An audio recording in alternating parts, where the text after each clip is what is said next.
The receipt was folded into quarters and shoved under an eggshell. It wasn't mine. It wasn't hers. It was for room 418 at the Norbridge Suites, 2 towns over, dated 2 days before my birthday.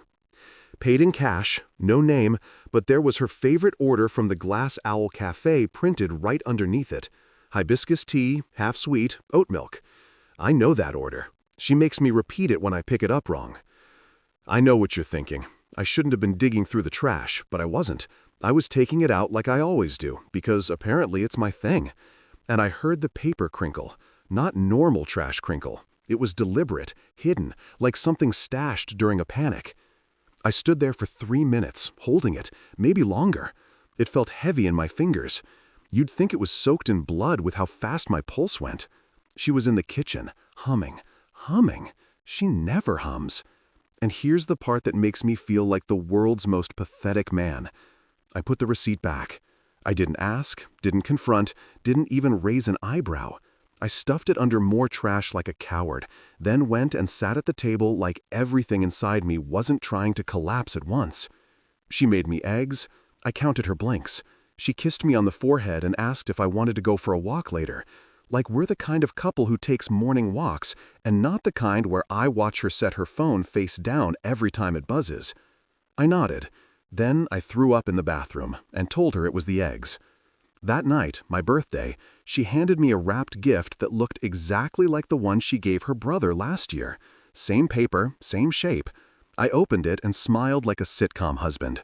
She took a photo of me smiling, posted it, captioned it, "So lucky to grow older next to you." I stared at that photo later and thought, you're not next to me. You're behind me like a knife. Around midnight, I went to take out the trash again, not to be helpful. I had gloves on. I was looking for more receipts, and I found something else. The trash didn't lie to me. It never has. That night, it told me more than she had in the last 6 months. I was wearing gloves, latex ones from an old first aid kit. Ridiculous, I know, like I was handling a crime scene, which, in hindsight, maybe I was. I didn't expect to find much. I thought the receipt would be it. But just beneath an empty takeout container and a wad of tissues was a hotel-branded toothbrush, still wet in its plastic sleeve. The wrapper said, "Compliments of Norbridge Suites." I don't know why, but I opened it. There were 2 long, dark hairs stuck to the inside of the wrapper. Hers. I froze. The kind of freeze where your thoughts don't even run. They just fall like dominoes toppling in slow motion. Because here's the thing, Alara doesn't stay in hotels. She hates them. Says the beds feel public, like they still smell like strangers. We've been together 6 years. I've never seen her willingly spend the night anywhere that didn't have our duvet and her peppermint pillow spray. So why the toothbrush? Why the tea? Why the cash receipt? Why the smile that doesn't reach her eyes anymore? I went back inside and sat on the bathroom floor with the toothbrush in my lap. I stared at it like it was a message in a bottle, something dropped by a version of her I didn't recognize. She knocked on the door and asked if I was okay. I shoved it behind the toilet tank and flushed the empty toilet like I was just finishing up. I said my stomach still felt weird. She told me to lie down. I watched her brush her teeth with her toothbrush, the real one, the one she keeps in the drawer under the sink. Mint toothpaste, 30 seconds flat, rinse and spit. Same routine, same rhythm. Except now, I didn't know if it meant anything anymore. I didn't sleep again. I kept imagining the room. Room 418. I don't know why the number sticks in my head. Maybe because it feels like coordinates to the part of my life where something broke open and started bleeding. Around 3:30 a.m., I got out of bed and looked through her purse. I didn't even hesitate this time. I was past guilt. I was looking for truth, even if it bit me. Inside, I found a receipt from a bookstore she said she stopped going to years ago. She once told me it reminded her of her ex, the one with the guitar and the self-pity, the one who used to write poems on the back of napkins and read Rilke aloud like he invented sadness. And yet, there was the receipt from that store just last week, a purchase for a hardcover novel I'd never seen. It was called The Art of Vanishing Without Leaving. Tell me that's not a joke. The universe is playing me.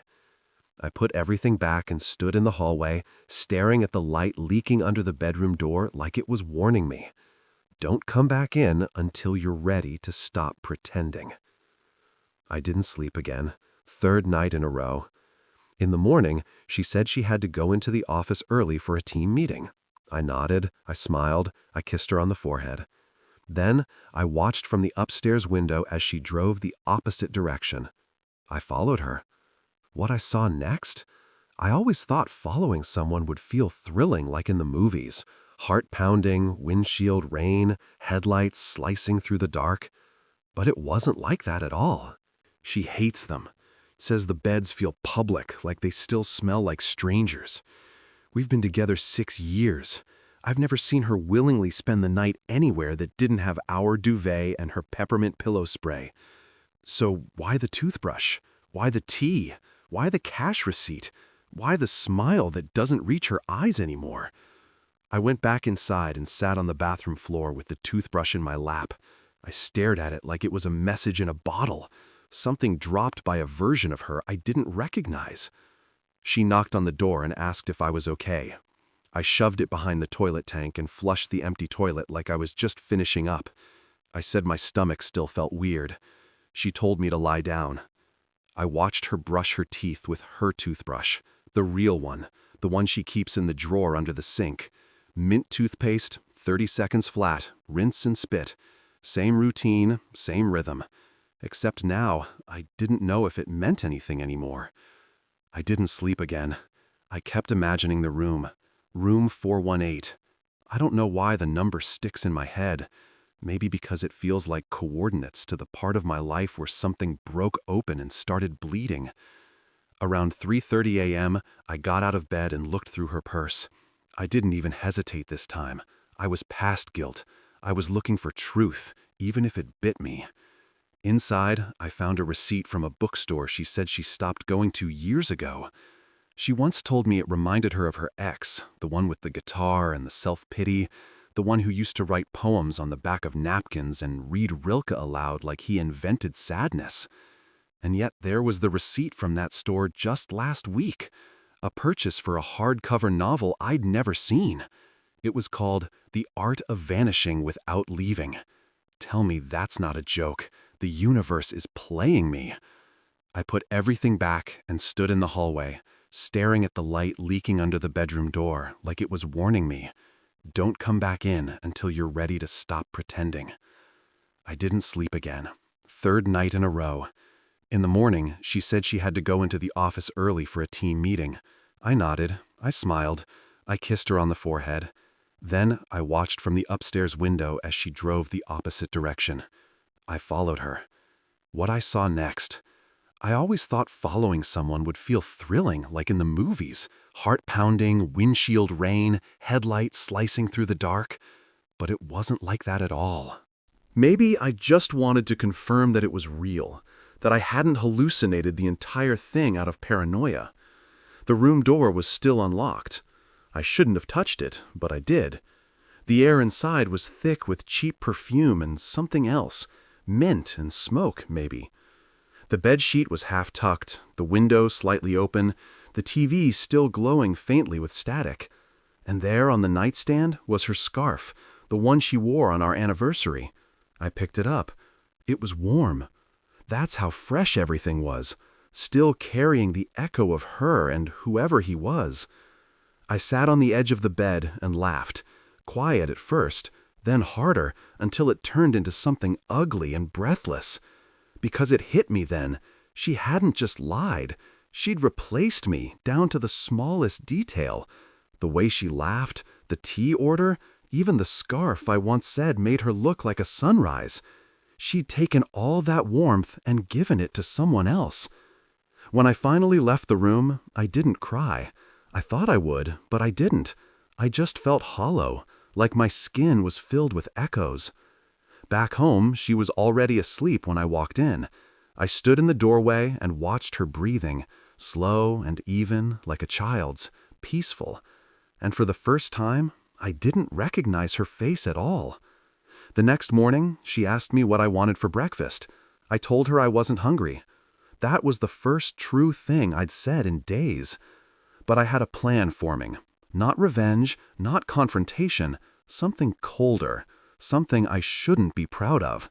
And it started that night. There's a moment after betrayal where something inside you stops trying to fix anything. That's where I was. Not angry, not sad, just operational, like a switch flipped. My emotions were still there, but they felt far away, sitting in another room with the door closed. What I had left was cold, surgical attention. Every word she said, every look she gave me, I didn't absorb them anymore. I collected them. That morning, she asked if I wanted to go to the farmer's market on Sunday, like we used to do, back when things were still soft between us. I smiled and said, sure, but my eyes were on her reflection in the toaster. She wasn't twitching, wasn't nervous. She was comfortable, confident, the kind of calm you only have when you think you've gotten away with something. I started documenting everything that day.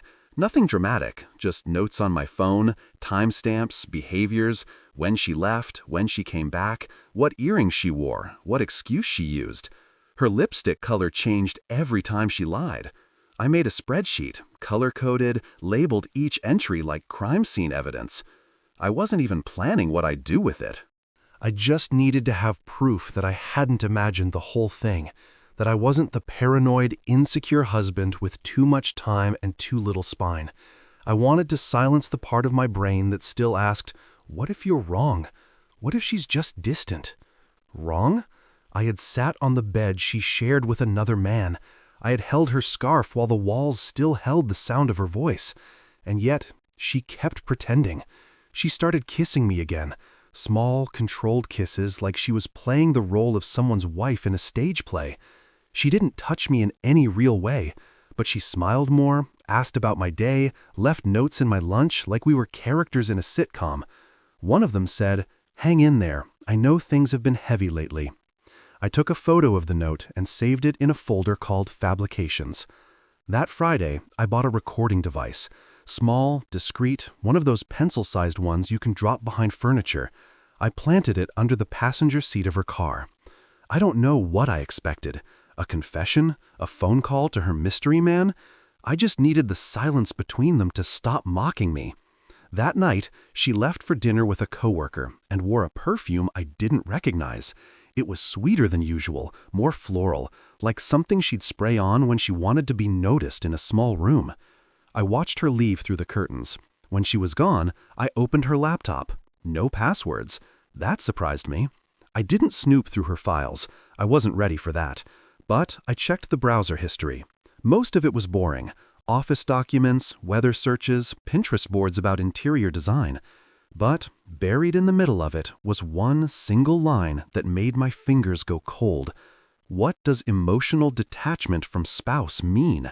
Clicked at 3:42 a.m., 2 nights ago, right after she came home late, climbed into bed, and whispered that she was just tired. She'd reached for my hand that night. I remember because I was half asleep and confused by the contact. She hadn't done that in weeks. But apparently, she was researching how to feel less. I closed the laptop. My head was buzzing. Not with rage, not even betrayal, just a quiet kind of dread, like standing in an empty museum and realizing all the art is fake. When she came back that night, I didn't ask how dinner was. I didn't look up from the book I wasn't reading. She sat on the edge of the couch, kicked off her shoes, and said, "You're being quiet lately. Everything okay?" I nodded, just thinking. About what? How lucky I am. She blinked. That hesitation again. That moment where she doesn't know which version of me she's talking to. She said nothing, just stood up, went upstairs, and left a scent trail behind her like breadcrumbs to a secret life. The next morning, I listened to the recording. She wasn't alone in the car. And what she said to him? The audio started with the click of the engine and a burst of static. I was sitting alone in my office, blinds down, headphones on, index finger hovering just above the pause button like I was about to disarm a bomb. I had waited all day to listen. My hands were sweating. My throat was tight. Somewhere deep down, a part of me still hoped the recording would prove me wrong, that it would be quiet, that she'd be humming to herself, calling her mother, scrolling through radio stations, anything but what I knew was coming. But it didn't take long. About a minute in, I heard her voice. Only, it didn't sound like her. It was lighter, warmer. She was laughing, a laugh I hadn't heard in so long I almost forgot what it sounded like. The kind that curls up at the edges and means something real. Then a man's voice joined in. Low, confident, relaxed in a way that made my jaw clench. He said her name. Not a nickname, not babe or sweetheart. Her real name, full, intentional, like he liked the way it sounded in his mouth. She told him she missed him. She said it so easily, without hesitation, like it belonged to 1,000 other sentences she'd said before and would say again. He asked if she'd told the husband anything yet. She laughed again, the same sharp, amused laugh she used to save for my worst jokes, and replied, "He still thinks I'm in love with him." That line, that single razor-line sentence gutted me more than anything else had. I paused the recording, not because I couldn't handle more, but because I could, and that terrified me. I wasn't shocked. I wasn't broken. I was numb. My body wasn't reacting like it should have. It was like my nervous system had filed for early retirement. I sat there motionless, staring at the wall, hearing that line repeat in my head on a loop that refused to lose volume. He still thinks I'm in love with him. I hit play again. She told him she wasn't ready yet, that it was too close to his birthday, that she needed it to feel natural, and that he'd fold eventually. She said I was starting to get suspicious, but that I was too sentimental to do anything about it. Then she said something that made my chest hollow out entirely. He's the kind of man who would rather believe a lie than admit he's been lied to. And he laughed. They both did, like I was a character they'd written together, like I was a footnote in their story. I listened to the rest of the ride, 15 more minutes of her joking about me, imitating my voice, telling him about my weird coffee habits, how I overuse napkins, how I triple-check the locks before bed. Every detail I thought made me me, she handed over like trivia for a man who didn't even ask. When the file ended, I sat still for a long time. I wasn't sure what to feel. I was humiliated, yes, but more than that, I felt transparent, like she'd reached into me, pulled out the softest parts, and laid them bare for someone else to poke at. I didn't cry, not yet, but something in me shifted, something I can't quite explain. I didn't want revenge. I didn't even want confrontation. I wanted documentation. I wanted evidence so airtight that when this ended, there wouldn't be a single sliver of doubt about who ruined what. So I bought a second recorder. This one would stay in the house. I tucked it under the nightstand drawer, the one she kept her journals in. She stopped writing in them a while ago, or so I thought. But a few weeks ago, I saw her scribbling something on the back porch. It looked like a list. The next morning, she left for her Saturday yoga class, which, according to my newly created spreadsheet, didn't actually exist at the studio anymore. I waited until her car was down the street before I went into our bedroom and opened the drawer. The journal was still there, and inside, between two pages that stuck together like old secrets, I found something that made my legs go weak. It wasn't a list. It was a goodbye letter, dated 3 weeks from today. I didn't touch the journal, not at first. I just stared at it, open on the bed now, the page stiff from being pressed shut for so long. The ink still sharp, like it had just dried. I read the first line over and over again because I couldn't believe it didn't start with my name. No Dear Leo, no To My Husband, just a date at the top, underlined November 3rd, 3 weeks from now. She was planning to leave. I expected sorrow, maybe guilt, even some sense of conflict. But the letter was cold, not angry. That would have at least meant she cared. This wasn't rage. This was calculation. She was preparing her exit like someone packing for a long, luxurious trip they had earned. She didn't say where she was going, but she listed things she needed to do before departure. Talk to lawyer, confirm timing, finalize second account, transfer titles quietly, avoid unnecessary confrontation, he'll overreact emotionally. And then, underlined twice, do not give him an opportunity to spiral. He thrives in chaos. That line, that one cut different, because I realized then she didn't see me as someone she once loved, not even someone she once tolerated. She saw me as a liability, a problem to be managed, contained. She was writing about me like I was a task, not a person. There were no apologies, no explanations, just lines about logistics, exit strategy, and what she could live without if it gets messy. I was one of those things, apparently. I stared at the page until my eyes burned. Then I took a photo of it with a second phone, one I had purchased recently, prepaid, unregistered, kept in a locked drawer. I hadn't even told my brother about it. No one knew. It was my failsafe, the only place I could store the truth without worrying it might be deleted. When I heard her car pull into the driveway, I closed the journal, placed it back exactly the way I found it, and went downstairs to boil water like I'd been making tea the whole time. She walked in, sweaty, glowing, holding a smoothie. She kissed me on the cheek like she hadn't just mapped out my removal from her life in 12 clinical bullet points. "Green mango," she said, holding up the cup. "Want a sip?" I shook my head and smiled. "You love that one, don't you?" She nodded. "It reminds me of summer." I almost asked, "Which summer? The one where you decided I was replaceable?" But I didn't. I smiled again, told her I was going to run some errands, and left the house without looking back. I drove aimlessly for hours, no music, just my hands on the wheel and the image of her letter playing on loop in my mind. Her handwriting used to be beautiful to me, round, floral, a little chaotic. Now it looked like a surgeon's notes, clean, neat, and completely sterile. Around 4 p.m. I parked in front of the Norbridge Suites. Same room still existed, same number on the door. I didn't go inside. I didn't need to. I wasn't here for closure anymore. I was building a case, not legally, emotionally, philosophically. I needed to know everything before she left. I needed to hear it all, every lie, every whisper, every plan she thought I'd be too soft to notice. So I made a decision, one I'm still not sure I'm proud of.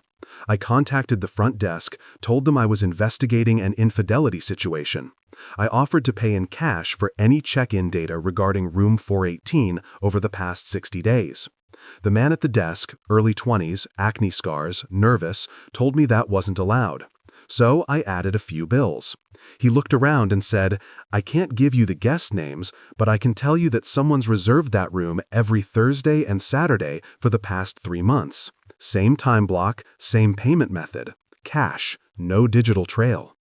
No name, just predictable, habitual betrayal. It was a ritual. She wasn't just seeing him, she was building a life around him. Thursdays and Saturdays, a schedule, a rhythm. And all I got were Sunday nights when she was tired and quiet and full of someone else's attention. I left the hotel and sat in my car in the dark parking lot. Engine off, windows cracked. The silence was deafening, because now I knew everything except who he was. But that would change soon, because the next thing I did guaranteed I'd find out. I didn't sleep the night after visiting the hotel, not even in fragments. My body wouldn't allow it. Knew too much. Knew she was next to me in bed, curled toward the wall, her breath rising in soft, steady waves, like nothing was wrong, like we still belonged to the same life. Every inhale felt like theft, every exhale a countdown. I lay there for 7 hours, wide-eyed, still, my back to her, staring at the corner of the ceiling where the paint peeled just slightly. I counted the cracks, 43. And sometime around 5 in the morning, I made a decision. If she wasn't going to give me the truth, I would take it, all of it. But I would do it quietly. I wasn't looking for confrontation anymore. That felt too small. This wasn't a fight. This was a disappearance in progress. She was already halfway gone. I wasn't trying to stop her anymore. I just wanted to know what version of me she was leaving behind, what story she'd tell about me when she was gone. So I started watching her like a stranger. Every gesture, every pause, every pattern, I mirrored her silence. I agreed with everything she said. I acted tired when she acted tired. I smiled when she smiled. I became agreeable, invisible, and it worked. She got careless. She left her tablet unlocked one night while showering. Normally, she keeps it with her in her bag, zipped, on silent. But that night, she forgot. Maybe because she was rushing. Maybe because she no longer saw me as a threat. I didn't snoop. I harvested. I took screenshots, dozens, notes, calendar entries, old message drafts. And then, tucked inside the Notes app under a folder called Archive in all caps like it was sacred, I found a single note that froze me in place. It was titled, "For the Day I Leave." The note read like an instruction manual for ending a marriage without setting off alarms. She had scripts, emotional deflections, safe phrases. She had paragraphs prepared for our mutual friends, even a few lines about what to tell my family. Things that made me sound like I had emotionally checked out, like I was unavailable, self-absorbed, distant, a man who drove her away slowly. And then came a name, one word, buried at the bottom of the note. Caleb. I read it 5 times, thinking maybe it was a typo, or maybe a place. But then I searched it in her contacts. There he was. No photo, just a number, a work address, and an email. Not a personal one. It was a university email, the same one she used to work at before we moved out of the city. I remembered her saying she burned out of academia. Turns out she didn't burn out. She just rerouted her passions. I found 2 emails from him in her inbox, both marked confidential. One of them included a link to a Dropbox folder with photos. I clicked it. The first image was of her, not naked, not inappropriate. Somehow worse. She was laughing, mid-sentence, coffee in hand, wearing the same scarf I thought she'd lost last winter. The caption, written by him, "You in this light. I don't think I've ever loved a moment more." I stared at it until the screen dimmed. That moment, frozen in pixels, named in love, was more intimate than anything she'd given me in years. It wasn't sexual, it was tender. And that tenderness wasn't mine. When she came out of the shower, I was already back in bed, pretending to be half asleep. She smelled like eucalyptus. She kissed my shoulder. I didn't move. She said, "You're quiet lately." And I mumbled, "Just tired." She whispered, "I love you." And I didn't respond. That was the first time I let the silence answer for me. The next morning, I called in sick to work and drove to the university. I sat in my car outside the humanities building for 4 hours watching faculty come and go. None of them were Caleb. I didn't know what I was going to do if I saw him. I wasn't planning violence. That's not who I am. But I wanted to see him just once. I wanted to see the man she had built this second life with. When I finally saw someone matching the LinkedIn photo I'd found, he wasn't tall. He wasn't impressive. He wore worn brown shoes and glasses and a coat that didn't fit. But he walked with confidence. And when he laughed at something a colleague said, I recognized the sound. It was the one she gave him, the one she'd taken from me. I stayed until he left. I didn't approach him. I just watched him walk away, keys swinging in one hand, whistling a tune I didn't recognize. When I got home, she was already making dinner. Pasta, garlic bread, a sprig of basil on each plate. She was humming. I sat across from her at the table and smiled. She asked what I did that day. I told her I cleaned the garage. She tapped her fork and said, "Finally, you've been putting that off forever." I told her, "Some things just have to get sorted eventually." She nodded and said, "Well, good, I'm proud of you." And I looked at her, this woman I had memorized and unlearned and restudied like a crime scene. And I said, "I know you are." Because now I had everything. The voice recordings, the screenshots, the journal, the Dropbox photos, the calendar with her exit date, the man's name, the emails, the lies, the truth, all of it. And I wasn't going to stop her. I was going to let her go exactly the way she planned to, except I'd be the one holding the pen when the story ended. The morning she planned to leave, I made her coffee just like I always used to. Dark roast, no sugar, splash of almond milk, cinnamon on top. I even warmed the mug in the microwave for 10 seconds like she liked, so it wouldn't feel cold and sad in the hands. That was her phrase. Used to be a charming quirk. Now it was a reminder of the thousands of small ways I tried to love her even after she stopped seeing me. She came down the stairs in soft footsteps, suitcase already by the door. No panic, no drama. She smiled like she was heading to a conference, like she'd be back Sunday evening with stories and hotel shampoo.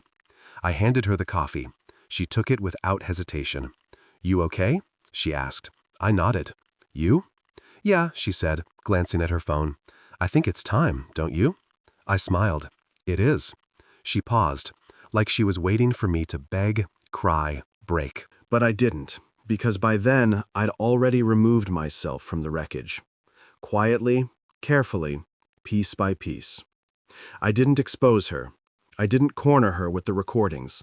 I didn't print the photos or forward the emails. I didn't post the receipts or burn the scarf or scream in the street outside the university.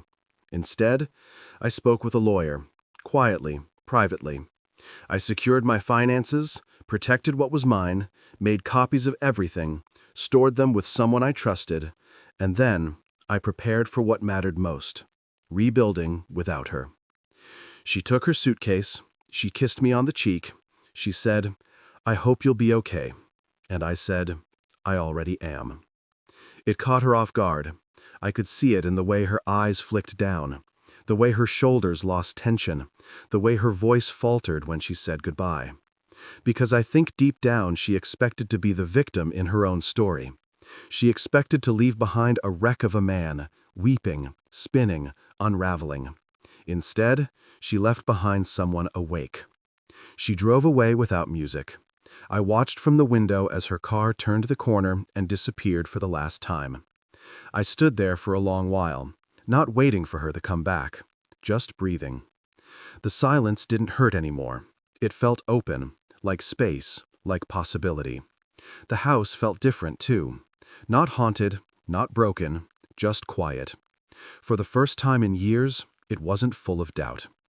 That night, I slept with the windows open, cold air on my face, blankets tucked tight. I fell asleep listening to the wind move through the trees.